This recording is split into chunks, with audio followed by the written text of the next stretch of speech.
Kevlin Dopi, National Police Service, Kenya.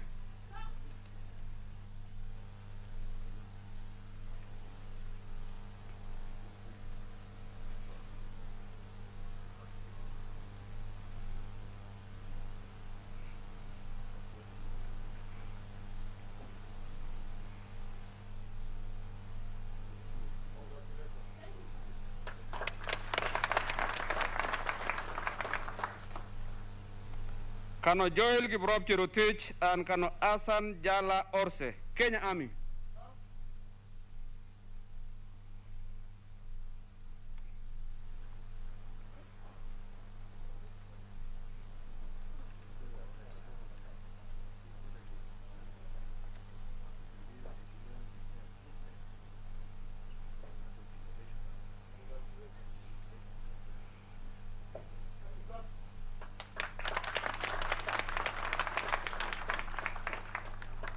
Mr. Solomon Komen Jesut and Mr. Stephen Kabulu, Ministry of Interior and Coordination of National Government, Kenya.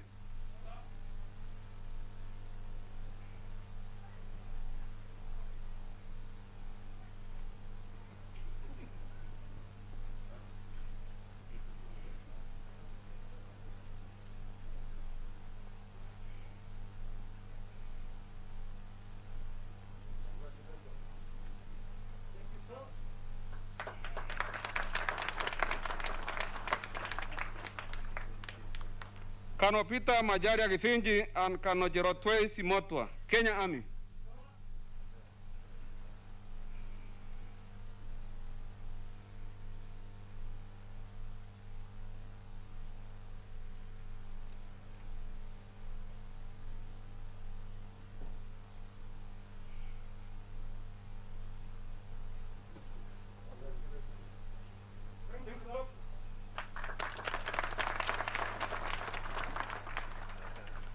Ms. Jocelyn Makena Gaharia and Mr. Simon Kitawanguki, Kenya Wildlife Service.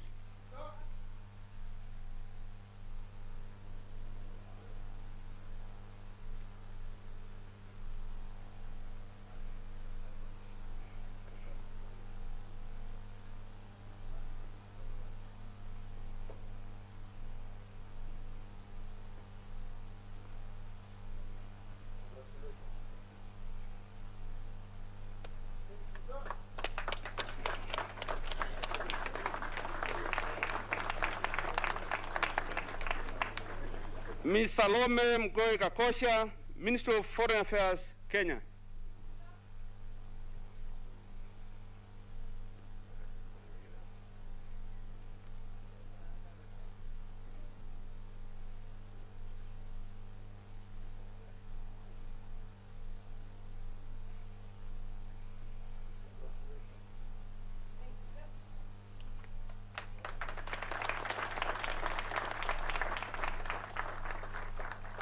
Mr. David Karanja and Mr. Sami Mutai, National Intelligence Service, Kenya.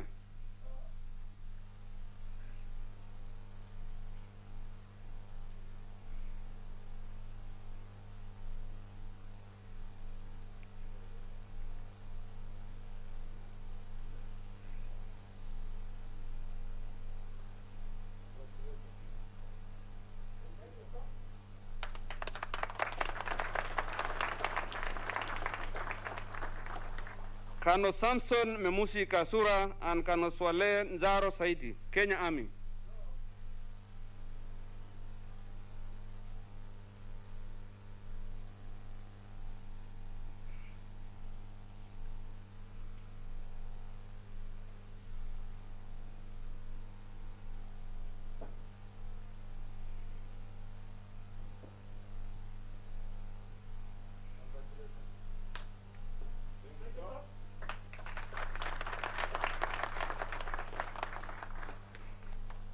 Ms. Mary Waitira Mushene and Mr. Thomas Shiele, Ministry of Interior and Coordination of National Government, Kenya.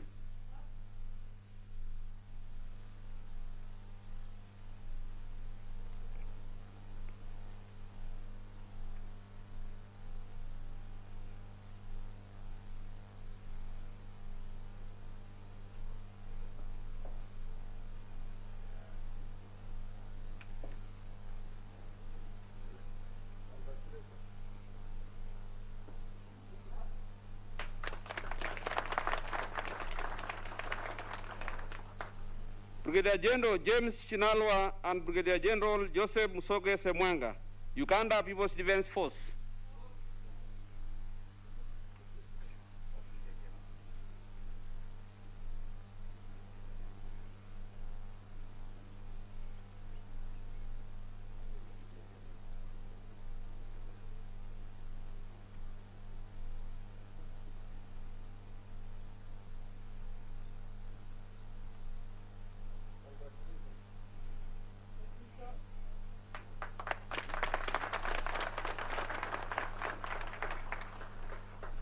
Mr. Benjamin Mutuku Ginyili, Kenya Forest Service.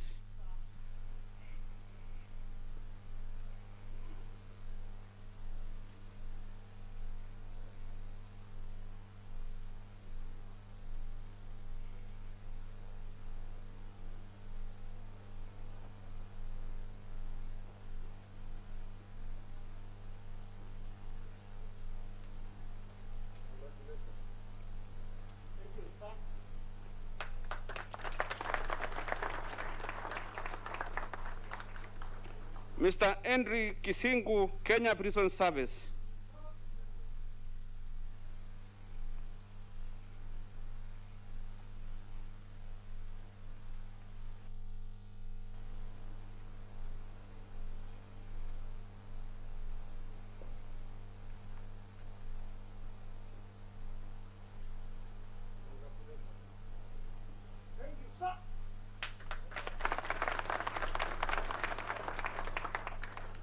Ms. Josephine Manyasi and Mr. Mike Nyaka Njeru, Kenya Revenue Authority.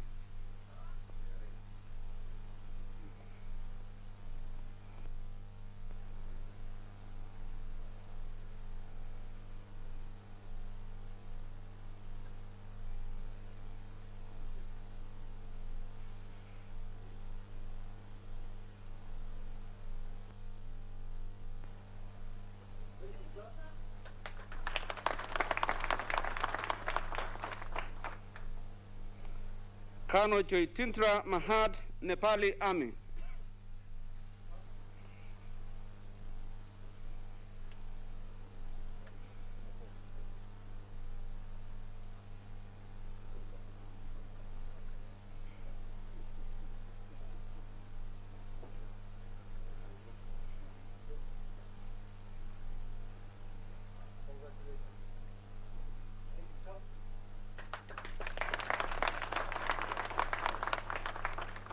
Kano Stephen Kilelo Melanyi and Kano Stephen Waweru Garanja, Kenya Navy.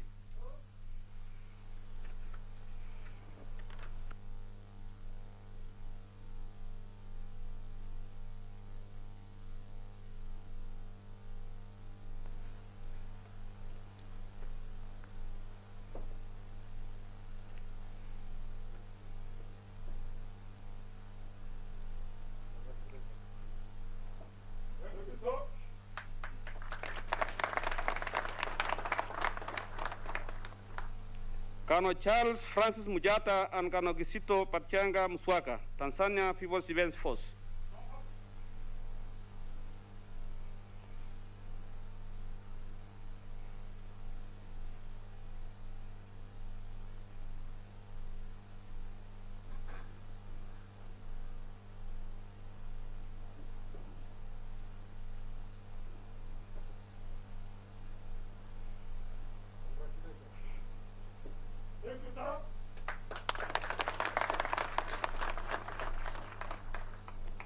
Mr. Loginas Mulondo and Mr. John Kipkrui Sambu, National Intelligence Service, Kenya.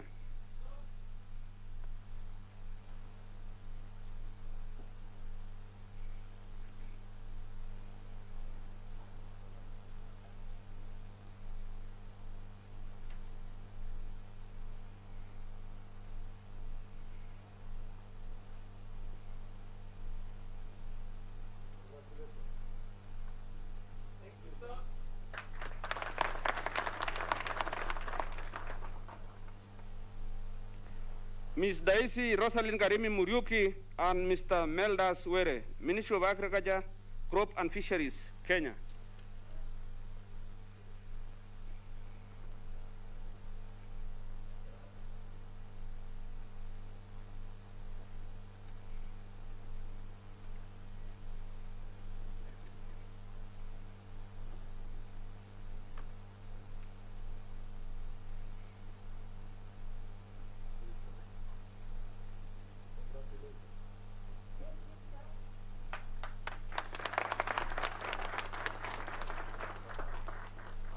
Colonel Edon Mwilu, Zambia Army.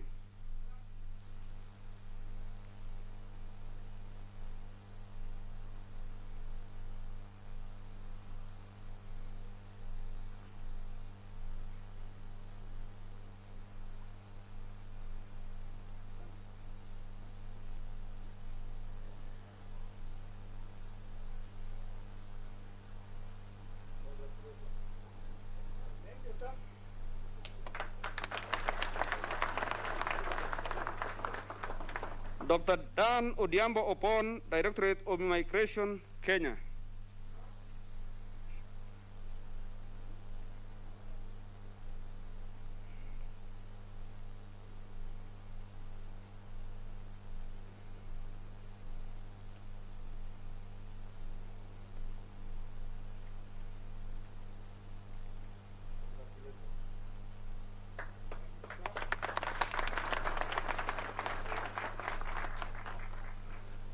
Ms. Anne Wangari Njoroge and Mr. Peter Nyawira Chuma, National Youth Service, Kenya.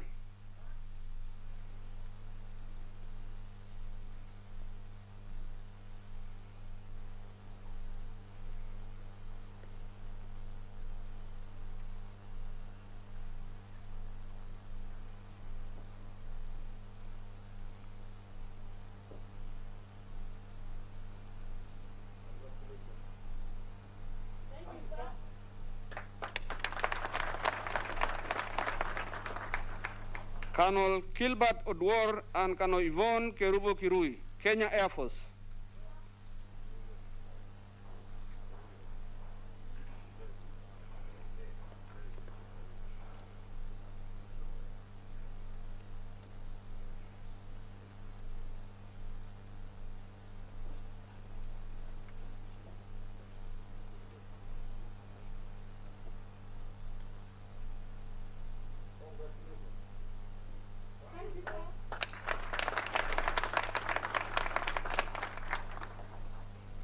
Ms. Caroline Adiambo Okutu and Ms. Lena Mkoi Nyambu, National Intelligence Service, Kenya.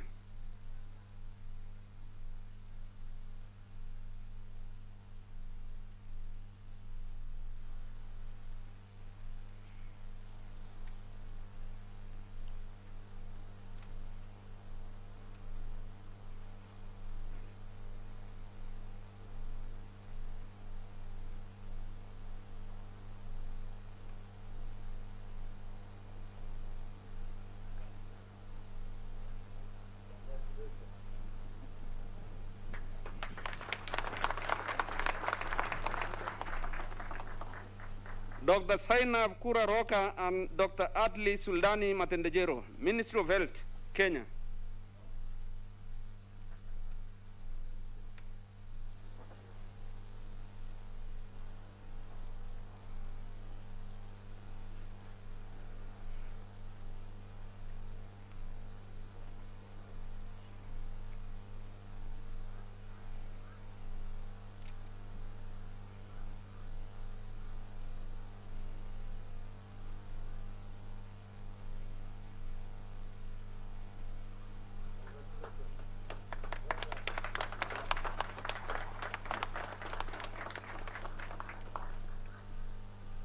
Mr. William Kibiwot Samoei and Mr. Ronald Elisha Obili, National Police Service, Kenya.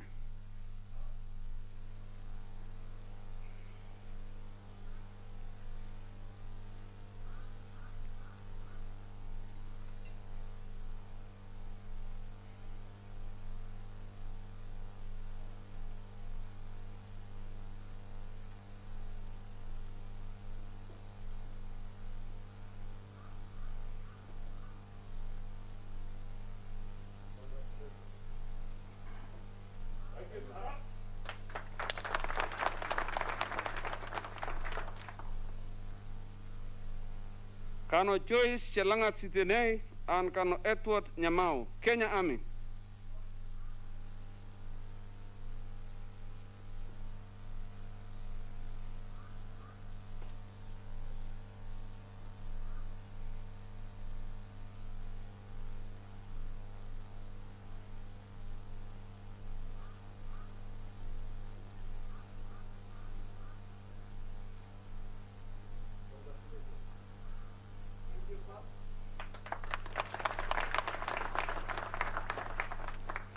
Mr. Daniel Jeruyot Tanui and Mr. Robert Wasike, Ministry of Foreign Affairs, Kenya.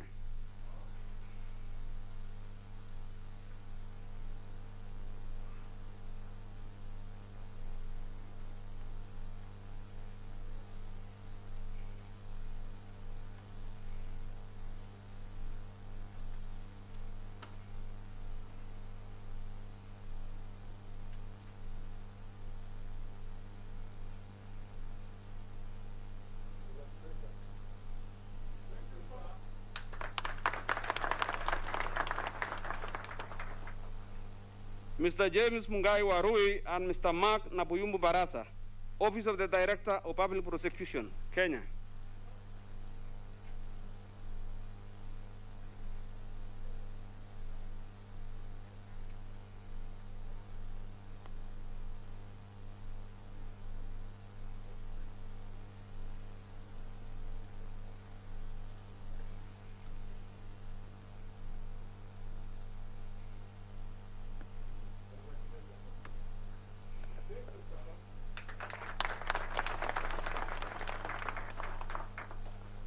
Last but not least, Mr. Timothy Were, Minister of Information, Communication, Technology and Youth Affairs, Kenya.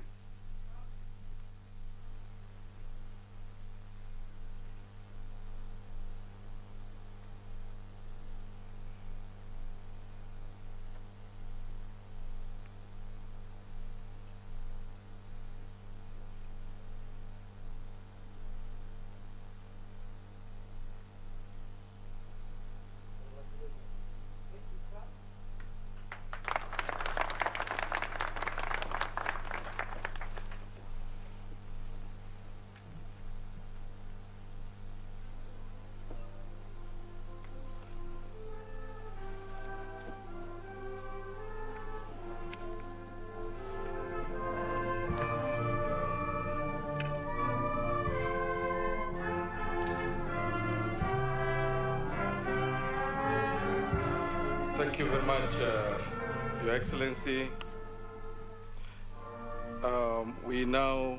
I want to appreciate your graduating and issuing certificates for these graduates. And as Commandant of the National Defense College, Your Excellency, I wish to take this opportunity to congratulate the graduates of NDC Course 23, 2020-2021. Further, sir, I decree that from today, the graduates of the National Defense College course number 23, 2020-21 are hereby authorized to append the designation NDCK after their names.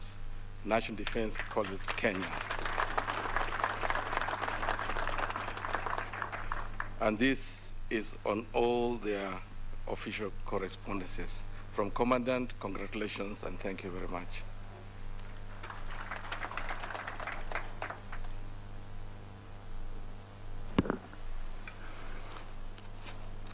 Thank you very much, Your Excellency and the Commandant. I would like now to invite the Kenya Air Force Band to give us a musical item. The Kenya Air Force Band, please.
Thank you very much, the Kenya Air Force Band, for that musical item, Your Excellency. Distinguished guests, I now request the Commandant to invite the CDF to make his remarks, who will in turn invite His Excellency the President and Commander-in-Chief of the Kenya Defense Forces to address the congregation. The Commandant, sir, please. Thank you very much, Your Excellency. The music interlude was meant to refresh us and cool us down after the very hard work, Your Excellency, of graduating, awarding certificates to the participants. It is now my duty and pleasure to invite the Chief of the Defense Forces to make his remarks and thereafter invite His Excellency the President to give his address. CDF, sir.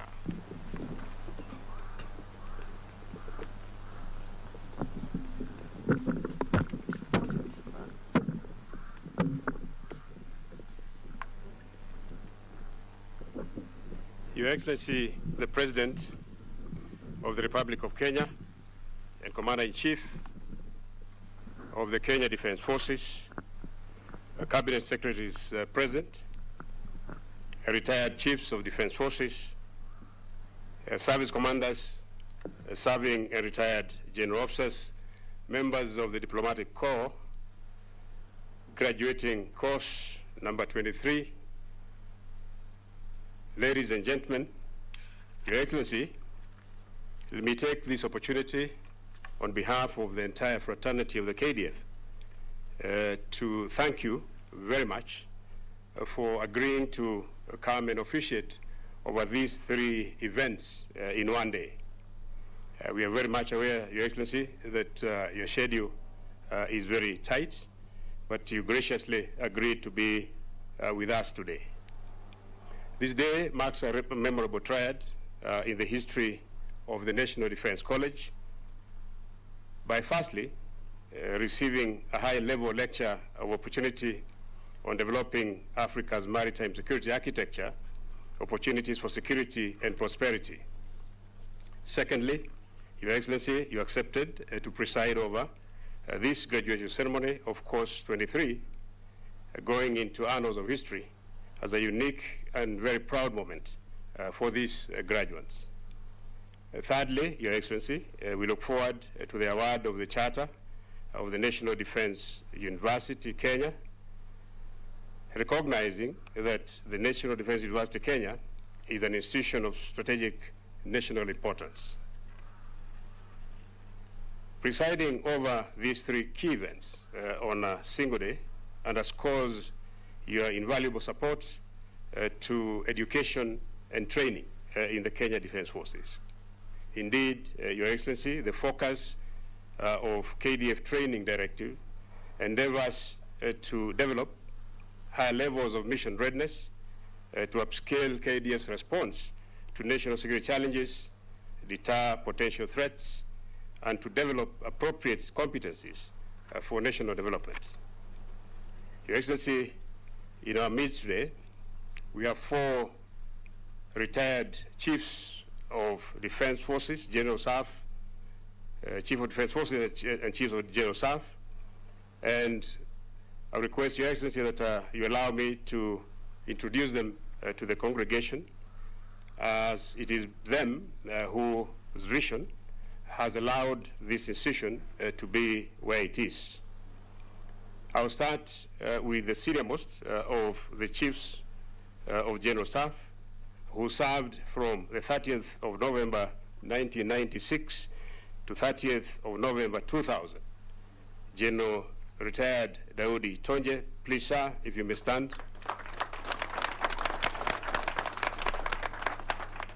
Followed on by General Daudi Tonje is General Jeremiah Kianga, who served from the 1st of September 2005 to 12th of July 2011. General, sir. The third, after General Kianga, is General Julius Karangi, CDF, from 13th of July 2011 to 4th of May 2015. General, sir.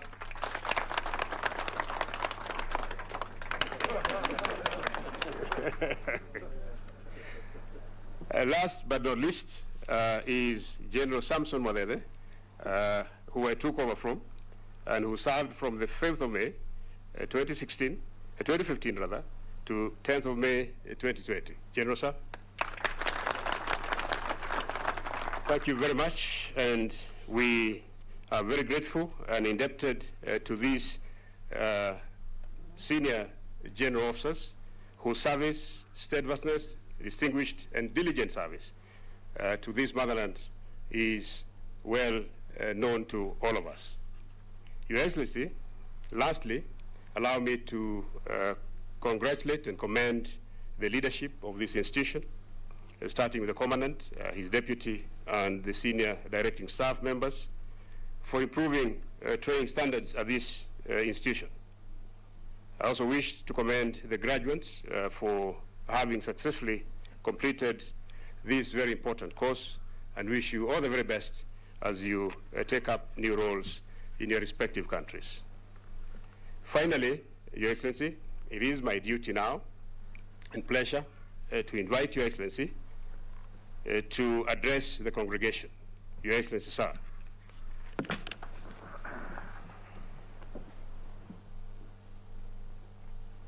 Please be seated. Okay. Ladies and gentlemen, it gives me great pleasure to officiate over this graduation ceremony of the National Defense College Course 23 of the academic year 2020-2021. To the graduating class in front of us, I take this very early opportunity once again to congratulate you on taking your place of honor with the conferment of the award that you have received today.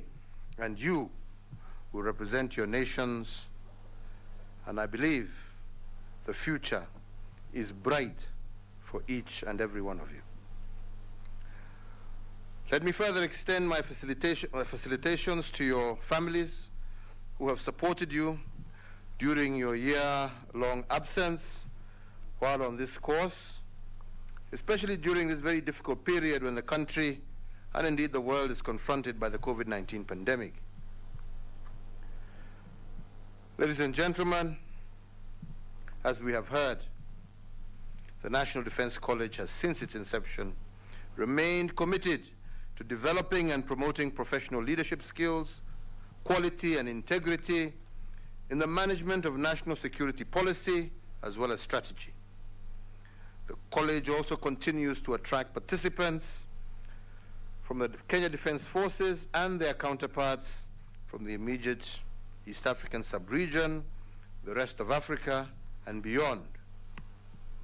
Further, we are very happy also to see that more government ministries, departments, and agencies are taking up the opportunities offered by this college to enhance their understanding of national security imperatives, strategic thought in their middle and top-level leadership.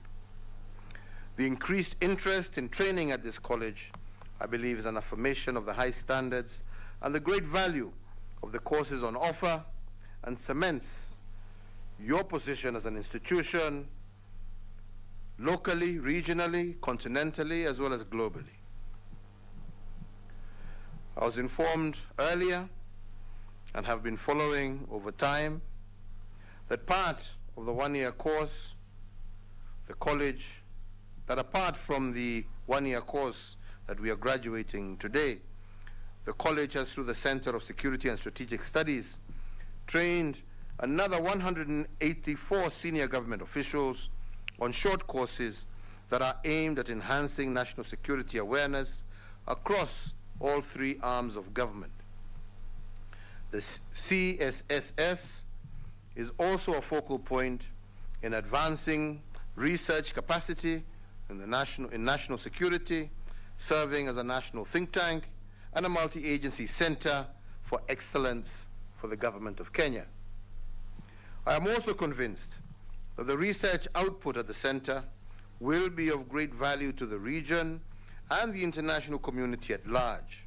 And in this regard, I want to acknowledge the support that we have received from the US government towards building the CSS complex and supporting infrastructure. We say asante sana. Ladies and gentlemen, the multifaceted nature of contemporary threats to national security, including the safety, security, and well-being of citizens, necessitates a holistic government approach. And in this regard, I want to continue to urge all ministries, departments, and agencies to completely eliminate the silo mentality and really embrace government's efforts towards a whole-of-government approach, what we call the multi-agency approach. I continue to believe that such an approach will impact our country positively in developing workable policies based on homegrown solutions, and this to the myriad of challenges facing our country. I wish to emphasize that training at an institution such as this is key to the coordination and orchestration of all our efforts across government. In this regard, I commend once again the Kenya Defense Forces for their approach to training through such world-class centers of excellence, which have shaped their professional character and enhanced their mission readiness. It is therefore, I believe, not surprising that the KDF is highly respected globally and has enjoyed success in undertaking its mission both in internal operations and in support of regional peace and security. Ladies and gentlemen, it is worth noting that many alumni of this college have turned out to be highly resourceful and have risen to serve in critical and high-level positions of leadership and management, both here in Kenya and abroad. These NDC alumni continue to influence the development of policies necessary to exploit available national capacity and to determine realistic and practical ways and means of achieving national objectives.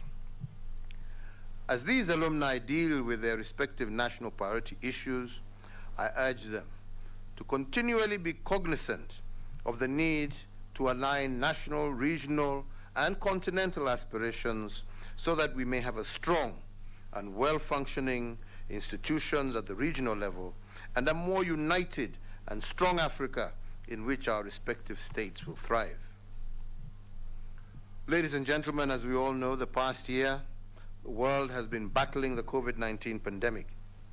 The negative effects of this pandemic on the economy, as well as the social well-being of our citizens, has resulted in a distortion of national priorities, which will remain with us for many years after the pandemic.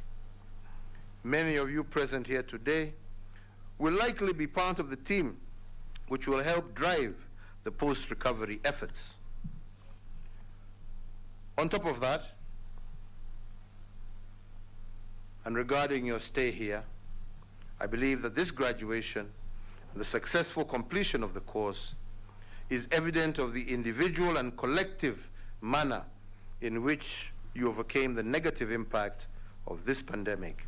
And I therefore take this opportunity also to commend you, the participants, for your resilience under such challenging circumstances. I encourage you to keep up with this spirit as you return to your respective duty posts.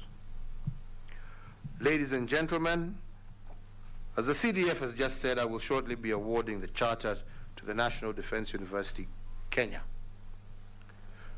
This is a major achievement that I believe puts Kenya's defense and national security architecture at a completely new level.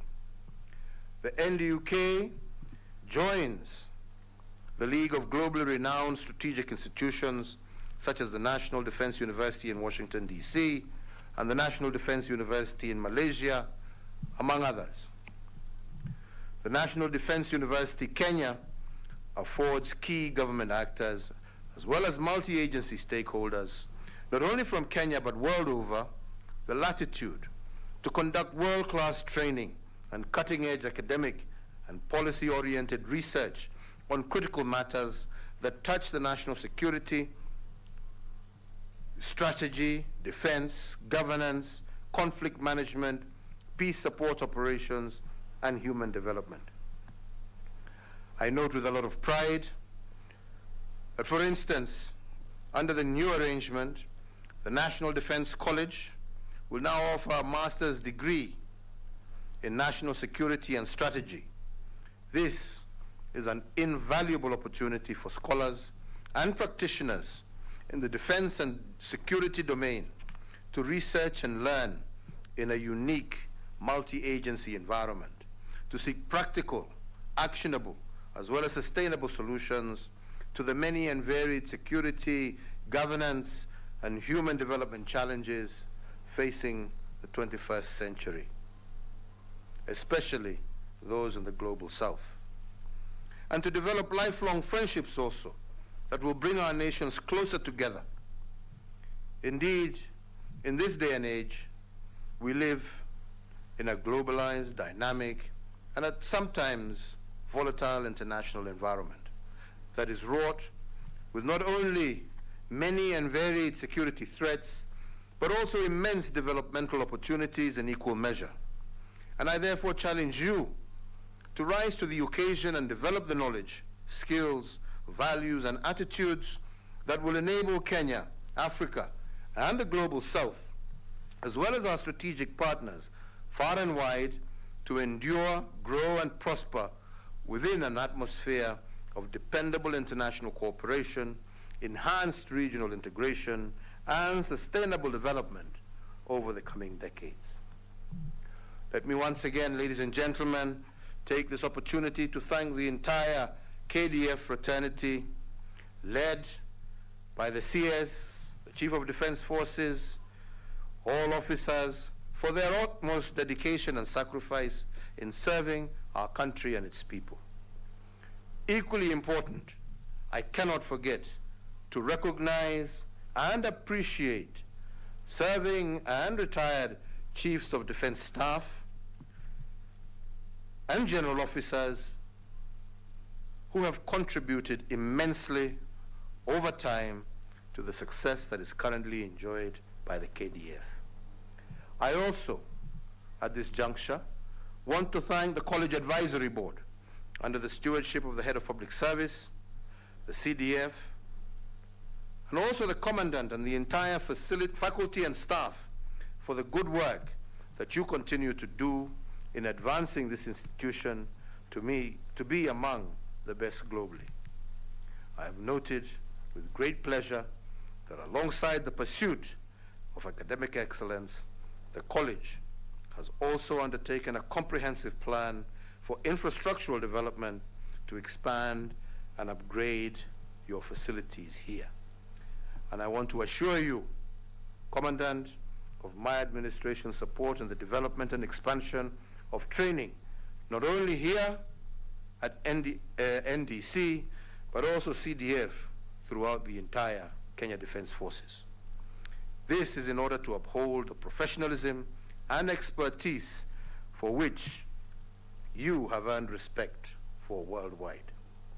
Finally, to you who graduate today, let me congratulate you once again and wish you all a very happy graduation day. I encourage you to live up to the ideals and aspirations that you have learned at this college and to spearhead strategic national aspirations within your respective institutions in the capacities that you shall be assigned to when you leave here. I wish each and every one of you safe travel back to your homes or your respective stations, and I request you to take with you a message of hope and resilience to the people that you will be serving. May God bless you and guide you in all your interactions hereforth, and may God bless all our men and women in uniform as we ask him to continue to grant his blessings on our nation, Kenya, and the continent of Africa. Asanteni sana, hongera, pongezi sana kwenu nyote. Asante. Thank you, Your Excellency. I humbly request you to take your seat so that I can make a small adjustment and transition to the next program. Your Excellency, now I request your permission that we take a 20-minute health and coffee break. Cabinet Secretaries, Principal Secretaries present, retired generals, and members of the Diplomatic Corps, you are kindly requested to take a break at the designated tents while His Excellency and his team will be led by the Chief of Defense Forces, and he will be hosted in his VIP tent on my right. After the break, I request distinguished guests, invited guests, guided by the Deputy Commandant NDC, to move back to this venue ready to take up the next program. That is the National Defense University Kenya Charter Award Ceremony. Lastly, I request that the rest of other visitors remain seated and will be guided accordingly. Thank you very much, and God bless you all. One being the graduation ceremony of the National Defense College, course number 23, 2020-2021, where about 55 senior military officers and senior civil servants from a number of countries here within East and Central Africa, that is Burundi, Malawi, Nepal, Tanzania, Uganda, Zambia, and Kenya, have been issued or awarded certificates. It is a day that has seen different officers from the military as well as senior civil servants from the Ministry of Foreign Affairs, the National Intelligence Kenya, the Kenya Army, Ministry of Interior Coordination Kenya, the Uganda People's Defense Force, Kenya Forest Service Kenya, NIS Kenya, the Zambia Army, as well as the National Police Service Kenya. These are some of the officers from the different military officers as well as senior civil servants that have been issued with certificates, of course, after graduating, or rather after undergoing a very intense training of about 49 weeks. That's close to a year here at the National Defense College, which actually is charged with the responsibility to train course participants on matters of national security in order to counter threats that pervade today's globalized world systems, which, if unaddressed, then threatens the very survival of a nation. Earlier on, President Uhuru Kenyatta, when he arrived at this venue, held a high-level lecture of opportunity with different top officials of various ministries in the country. What we have just witnessed is the graduation ceremony, where 55 officers as well as civil service officers have been issued with certificates. Thereafter, President Uhuru Kenyatta will award this university a charter, or rather this college a charter, that will enable the National Defense College be established as National Defense University Kenya. Just to recap on what President Uhuru Kenyatta, or rather President Uhuru Kenyatta's message to the graduates is that calling for a multi-agency approach, saying that the country faces myriad of security challenges or threats that need a holistic government approach. And basically, this training targets to do that in management of national security, strategy, and policy. We will be coming back live once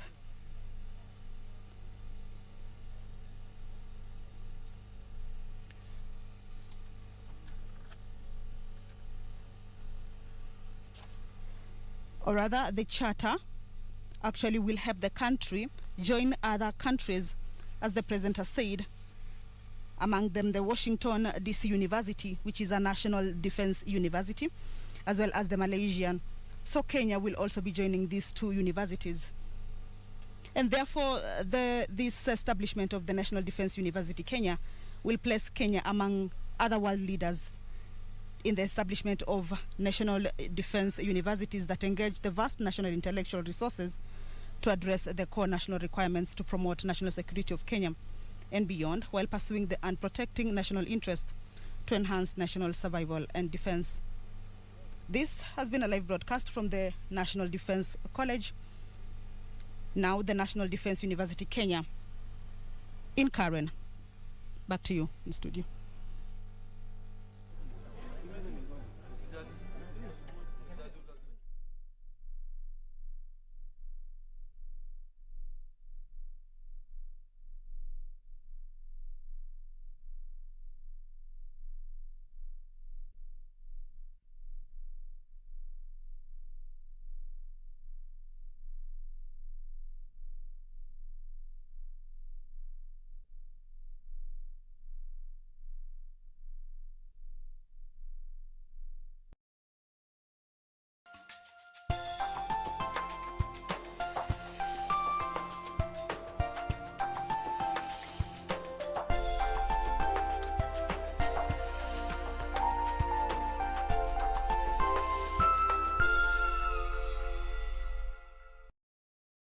This weekend on KBC Channel 1. What was up with that, by the way? How can you call someone 25 times in a day?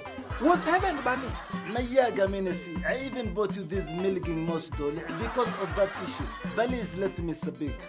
Why are you begging her like that? That is the sign of weakness in a boy's child, okay? So if she doesn't want it, let her happen in sharp pay.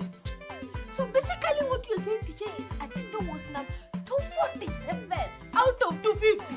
Actually, it's 248. Who is laughing now? Where Ajaib, he couldn't even spell a simple word like Nikumbum. Spell it. Nikumbum. Classmates, every Saturday on KBC. This weekend on KBC Channel 1. Naona hakika kusikiza atafanya hicho kitu cha kueleweka. Ndio atafanya. Manake naketi naye na namwelezea kiupana ama kiurefu zaidi. Kwa na imani na yeye atafanya. Hata rudi tena kutafuta pesa zingine hapa. Kulingana na mami ninavyomjua mimi, yule ni mpambe. Yuwapenda upambe ajabu. Kuhusu hilo hata usitie shaka. Upambe tu, hii nyumba nitaipimpu hii. Yaani mama akifika hapa anajiona kama yuko paradise.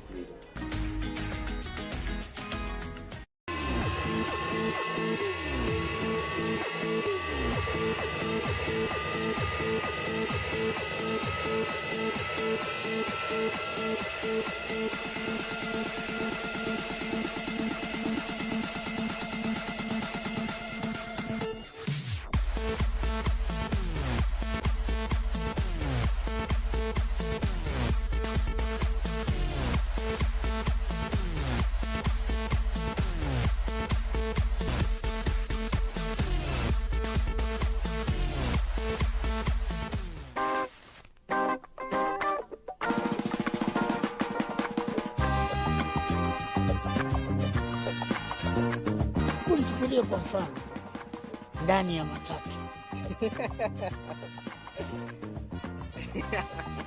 Yaani mtu mzima na miaka zake hizo miaka zote. Mtu ajui kujua kuandika note. Note tu peke yake. Kusoma kweli itasaidia. Nini nakusumbua na mimi? Nauliza.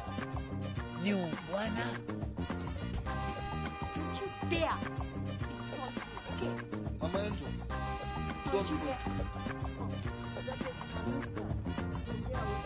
Haya, kwani ni vita? Nini wewe? Yaani wataka kumpiga. Huwezi mpiga mpige nini?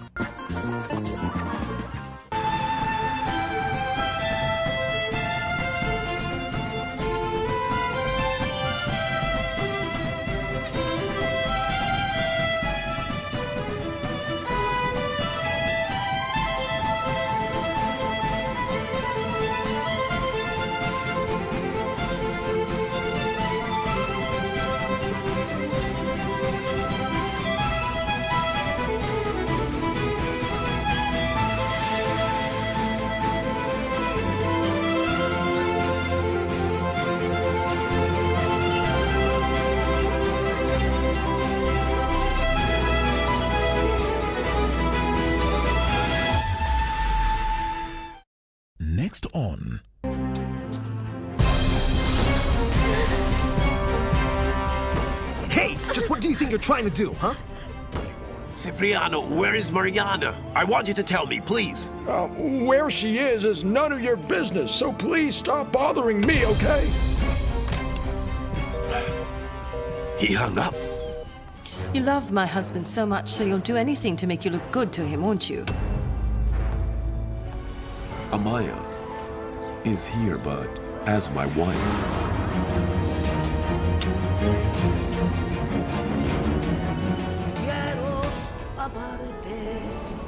Tonight on KBC Channel 1. Elsie Nandwa is battling a flurry of autoimmune disorders.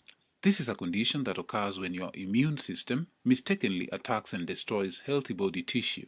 It is incurable but manageable.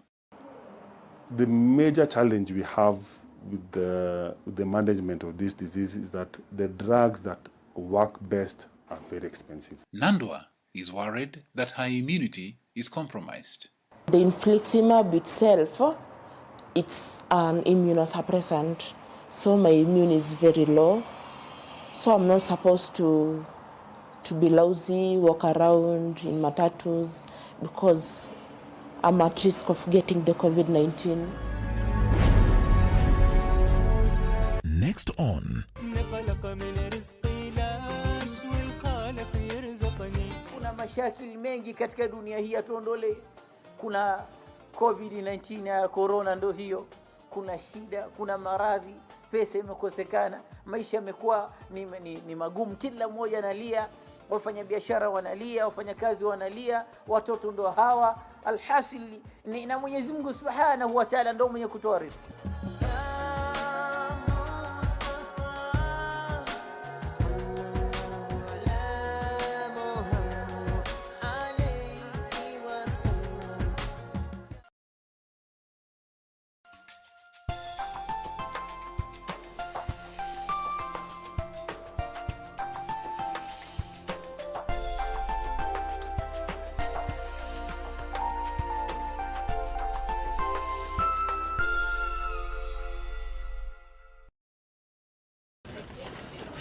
Two large bore IVs in, checking the airway.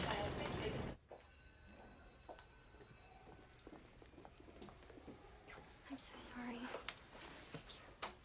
Have you heard anything? No, nothing. Thank you. Let's cut that right sleeve. Both IVs in there. And the BP cuff's got to go on there too. Oxygen, thank you. Mr. Piper?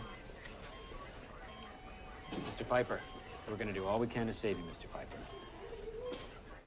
Don has been taken to the Huntsville Memorial Hospital just off the I-45. He's conscious. You should probably speak to him, though. It doesn't look good.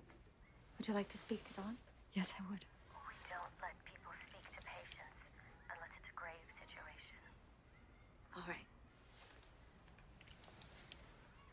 Hello? He's unable to hold the phone himself, so I'm going to put it up to his ear.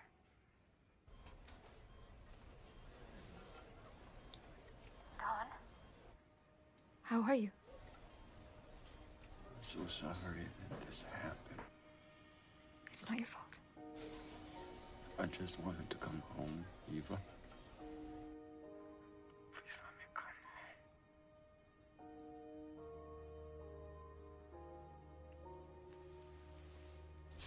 Please let me go home. All right. Thank you very much. They're doing an assessment. What do you mean? What is assessment? They need to assess his injuries and try to stabilize him. There's a chance that Don may move hospitals. I'll take the twins home with me, so you don't need to worry about the boys. Okay, I'm driving you to the hospital. No, that's...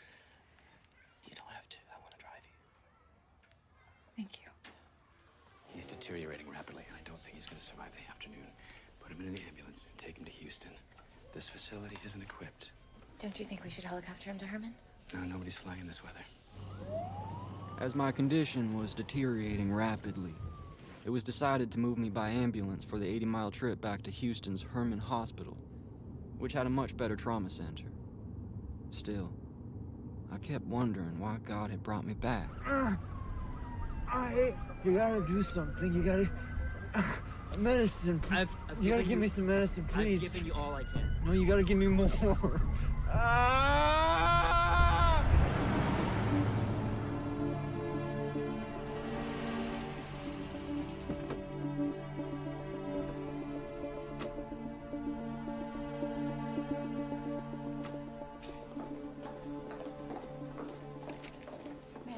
My name is Eva Piper.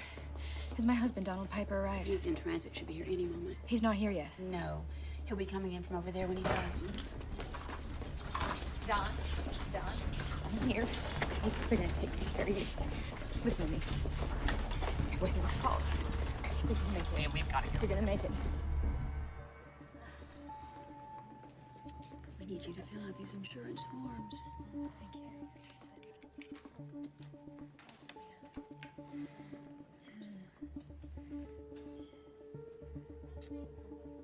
I know Don's date of birth. I don't know his social security number. Or his insurance company. I don't know the amount of the deductible. Don's always taking care of this. I don't have the answers to any of this. It's okay. These are the easy questions for now.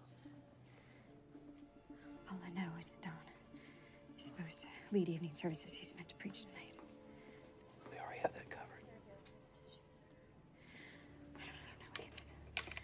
I mean, I filled out what I could, but I don't have